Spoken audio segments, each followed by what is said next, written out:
André Vilas-Boas foi despedido ontem, em função dos maus resultados que o Tottenham vinha apresentando, sobretudo pelas goleadas sofridas no campo do Manchester City por 6-0 e esta agora do último domingo em casa perante o Liverpool por 5-0.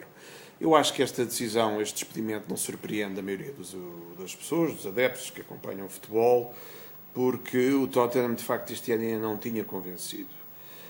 Eu diria que a origem desta má época vem justamente da época anterior, porque eu acho que há ali dois momentos muito importantes na época anterior que acabam por influenciar o que se passou esta época. O André Vilas-Boas, ao contrário do que é habitual, do que era habitual no Tottenham e de um modo geral em Inglaterra, ele apostou seriamente na Liga Europa o ano passado. Coisa que os antecessores não tinham feito. Ele, aliás, até disse que em Inglaterra jogar a Liga Europa era um castigo, lembro-me dele ter dito isso publicamente. E a verdade é que foi fazendo uma boa prova, portanto passou a fase de grupos, depois eliminou equipas, foi progredindo, eliminou equipas como o Lyon, como o Inter de Milão, e quando já se falava numa fase avançada que era um dos potenciais vencedores da Liga Europa, acabou por perder com uma equipa, enfim, que pelo menos não é superior seguramente ao Inter e ao Lyon, que foi o Basileia. Empatou 2-2 em casa, depois empatou 2-2 na Suíça e acabou por ser eliminado nas grandes penalidades. É certo que nessa segunda mão desse jogo, eu recordo-me que eu acompanhei a eliminatória, não jogou sem o Bale, estava lesionado, e o William Dafoe, que eram de facto dois jogadores muito importantes para a equipa, mas eu acho que isso não serve de justificação para a eliminatória, sobretudo depois de ter eliminado, como disse, equipas como o Lyon, equipas de Champions, e o Inter de Milão. Esse é o primeiro revés, digamos assim, do Vilas-Boas o ano passado. Depois, há outro segundo momento, muito importante também, que é a última jornada, em que ele tem matematicamente hipóteses de ficar em quarto lugar. E a verdade é que, por um ponto, perde esse quarto lugar para o Arsenal.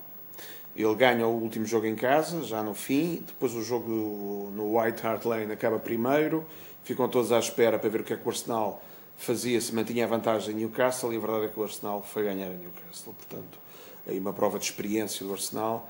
E a verdade é que o Tottenham ficou em quinto lugar. Para muitos é uma boa classificação, porque o Tottenham não é propriamente as grandes equipas, não é uma equipa que lutou pelo título em Inglaterra, mas a verdade é que o objetivo tinha sido estabelecido desde o início, que era ficar nos 4 primeiros, de forma a garantir o apuramento para o play-off da Liga dos Campeões, e aí o André Vilas-Boas falhou.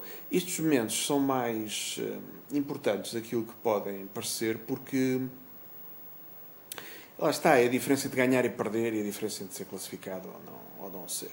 E depois podem ser determinantes para os momentos e para as épocas que se seguem. Eu acho que esta época começa já um bocado marcada por isso. É claro que também fica marcada pela venda do Gareth Bale, que foi uma perda, eu diria, praticamente irreparável, porque é muito difícil arranjar um jogador com aquelas características, não é? E a verdade é que foi um grande desfalque desportivo para o Tottenham, mas, do ponto de vista financeiro, rendeu cerca de 100 milhões. Foi uma venda brutal para o clube. E a ideia que fica é que esse dinheiro da venda do Gareth Bale foi mal aproveitado pelo Tottenham. Foram buscar o Soldado, que é indiscutivelmente um bom avançado ao Valência, e depois foram buscar uma série de outros jogadores. Foram também buscar o Paulinho, que é um bom jogador da Seleção do Brasil, mas a verdade é que a ideia que fica é que o dinheiro não foi bem aproveitado.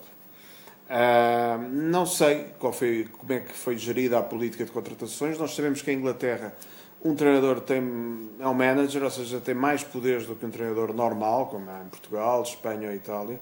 Portanto, eu quero acreditar que houve ali digamos assim, várias reuniões com o Presidente. O Vilas-Boas não pode vir agora dizer que não teve nada a ver com as contratações que foram feitas no verão, quer dizer, porque pelo menos consultado terá sido, e eu diria que a maioria delas foram por indicação sua, não é? Porque se não foram, ele também fez mal em ter continuado no cargo, não é? Ou seja, se ele agora quer fazer parecer ou transparecer a ideia de que não foi tido nem achado nos jogadores que foram contratados, bom, então aí, se foi o Presidente que o escolheu, que é um cenário que eu acho difícil, o Vilas-Boas devia-se ter demitido, não é? Pelo menos é o que um treinador com personalidade teria feito. Bom, mas seja como for, quer dizer, o trabalho deste ano e meio do Vilas-Boas é, sobretudo pela primeira época, também acaba por ter coisas positivas, designadamente o lançamento do Gareth Bale, não é? É o Villas-Boas de alguma maneira que o lança em definitivo na equipa e que lhe dá aquela notoriedade e aquele rendimento que lhe valeu depois a venda para o Real Madrid. Andou sempre ali também no quarto lugar, no terceiro lugar, com o Chelsea. Enfim, o campeonato, lá está, teria sido de facto uma grande primeira época se tem ficado em quarto lugar ou, em alternativa, se tem ganho ou se tem ido à final, pelo menos da Liga Europa, se tem ido um bocadinho mais à frente na prova, e a verdade é que não foi, e depois o que fica, lá está, são estes últimos momentos. Enfim, o Villas-Boas está agora desempregado, vai receber uma indenização, mas eu julgo que para percebermos melhor a carreira do Villas-Boas há aqui que recuar ao tempo, portanto, àquele ano fantástico, não é? Que ele ganha tudo no Porto. Esse ano enfim, foi um ano muito importante para o Villas-Boas, é um ano fantástico, ele ganha tudo, ganha a Taça de Portugal, Liga, julgo sem derrotas, tenho quase certeza que não perdeu esse ano, ganha a Taça de Portugal e ganha a Liga Europa ao Braga. Ora bem, depois teve aquela proposta do Chelsea, e o Pinto da Costa falou nisso na altura, lá está, a grande experiência, inteligência, intuição do Pinto da Costa. Eu acho que não foi só a possibilidade de treinar um dos grandes clubes de Inglaterra e do mundo, de ganhar um ordenado mirífico, que o levou a aceitar e que o fez sair do Porto. Eu acho que antes disso tudo há ali um motivo pessoal, psicológico, se quisermos dizer assim, que foi o fantasma do Mourinho, ou seja, o receio dele na segunda época não conseguir repetir o que o Mourinho tinha feito na segunda época do Porto. Ou seja, o que é que era exigido, digamos assim, ao Villas-Boas? Era que ganhasse novamente a Liga Portuguesa, que fosse pelo menos à final da Taça de Portugal, porque o Mourinho na segunda época não ganha a Taça de Portugal, perde-a para o Benfica, na altura treinado pelo Camacho, e que fosse campeão europeu.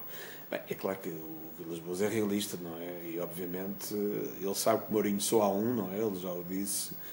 E eu acho que esse receio, ou seja, da segunda época ser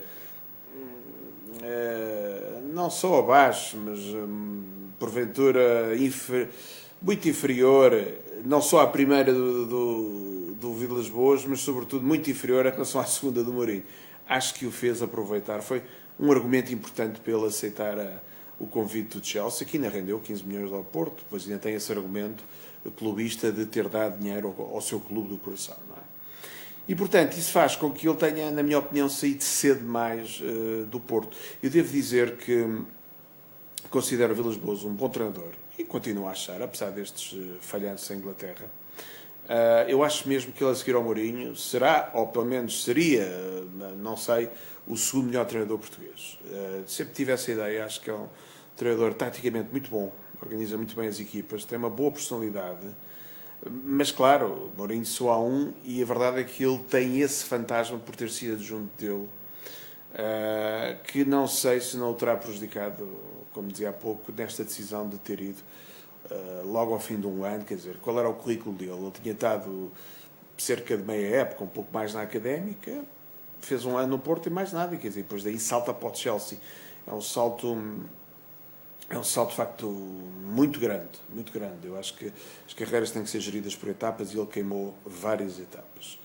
Depois do Chelsea, claro, já sabemos o que é que se passou. Foi, digamos assim, comido pelos egos dos jogadores, pelo Terry, pelo Lampard, pelos do costume, Drogba, pelo Ashley Cole, pelo Petr Cech. A ideia com que ficou é que nunca o levaram a sério, até porque ele já tinha sido adjunto do Mourinho, não é? Portanto, a ideia que os jogadores do Chelsea tinham do Villas-Boas era o observador de jogos do Mourinho. Portanto, um miúdo, tem 34 ou 35 anos, não sei a certa idade dele, e acaba por ser despedido pelo Abramovich. Bom, e o Chelsea, a verdade é que foi campeão europeu. Ele sempre pode dizer que tem alguma participação desse título histórico para o Chelsea, mas quer dizer, objetivamente também falhou no Chelsea, não foi só no Tottenham, e também falhou no Chelsea. Depois de sair do Chelsea, eu percebi a opção dele, ou seja, recuar, dar um passo atrás. Portanto, aceitou treinar uma equipa inferior e com objetivos inferiores, menos ambiciosos em relação ao Chelsea. Portanto, aceitou o convite do Tottenham. Fez-me sentido na altura, mas desiludiu-me a época passada. desiludiu-me e esta então já nem se fala. Houve aqui outro ponto curioso, que foi o regresso do Mourinho este ano à Liga Inglesa. Eu não sei que efeito é que isso terá tido em Vilas Boas. Fazendo a ligação em relação ao que eu disse há bocadinho, eu não sei se foi o regresso do fantasma ou se, por outro lado, serviu como fator de motivação para mostrar ao Mourinho, de facto, que tem competência para ser um treinador de nível. Não sei que efeito é que terá tido. Bom, e agora, qual será a pergunta que se faz, não é? Qual será o futuro imediato de Vilas Boas? Regressará ao Porto? Eu não sei. Nós sabemos como é que é o Pinto da Costa. Ele é teimoso nas suas escolhas, mesmo quando elas não são as mais felizes, como parece ser o caso do Paulo Fonseca. Eu diria, assim, fazendo aqui uma previsão, que eu acho que o Vilas Boas só será, digamos assim, convidado pelo Pinto da Costa, caso o Paulo Fonseca, numa altura em que o Paulo Fonseca já tenha, digamos assim, perdido as hipóteses todas das provas em que está, designadamente as mais importantes, que é a Liga e a Liga Europa, não é? Se de facto o Porto começar a perder pontos na Liga, ou se for eliminado na Liga Europa, admito que aí, sei lá para fevereiro, ou isso, que o Vilas Boas possa ser convidado. Resta saber se ele estará interessado. Outras hipóteses que eu acho que se colocam para o Vilas Boas, por exemplo, ele é muito amigo do presidente do Paris Saint-Germain. Eu acho que a Liga Francesa para ele era boa, porque, enfim, é de longe inferior à inglesa, ou à espanhola, ou à alemã, quer dizer, não tem o nível, não é? Talvez fosse, enfim, mais um passo atrás, apesar do Paris Saint-Germain ser um clube conhecido, um bom clube, um clube importante. Ou então ir para a Espanha, que eu acho que é outra liga onde ele se podia encaixar bem, porque é uma liga muito aberta, as equipas jogam olhos nos olhos, para o tipo de futebol dele, que é um futebol muito direto, pelo menos foi isso que mostrou no Tottenham e no Chelsea, com uma parte fraca que é a defesa, na minha opinião. Ele não trabalha muito bem o setor defensivo e depois leva golos, leva estas goleadas e, por exemplo, eu lembro que o ano passado no Tottenham ele perdia jogos nos últimos minutos, houve ali uma fase um bocado complicada, mas para a Espanha isso não é decisivo, quer dizer, se me falassem em Itália, ele é Itália, eu diria já que ele era queimado completamente, acho que acabava de vez com a carreira. Depois há o Porto, lá está, como eu dizia há bocadinho, eu não sei se ele terá interesse em voltar ao Porto, o que é que ele poderá acrescentar relativamente àquilo que fez, não é? Costuma-se dizer, não voltes a um sítio onde foste feliz, não é? O velho ditado. Bem, ele tem a Champions por disputar no Porto. Talvez isso seja, juntamente com o seu portismo e com a boa relação e com o ascendente que o Pinto da Costa tem sobre ele, talvez isso o faça convencer ao Porto. De qualquer maneira, eu como sportinguista não estou preocupado caso ele volte este ano. Sinceramente, não é isso que me vai, digamos assim, criar algum desânimo ou fazer perder algum otimismo caso ele decida ainda este ano voltar ao Porto. Não fico preocupado. Bem, é claro que prefiro que fique lá o Paulo Fonseca, como é evidente. Mas vamos aguardar. Eu acho que ele é novo, é um treinador com 35 anos, sou eu, 35, 36, tem muitos anos pela frente. Acho que estes dois reveses quer dizer, não lhe fazem, obviamente, perder competência, não é? A competência está lá. É uma questão dele agora, no próximo passo, ser um passo certeiro, ajuizado, muito ponderado, para que ele continue, de facto, aquele bom trabalho que fez no Porto.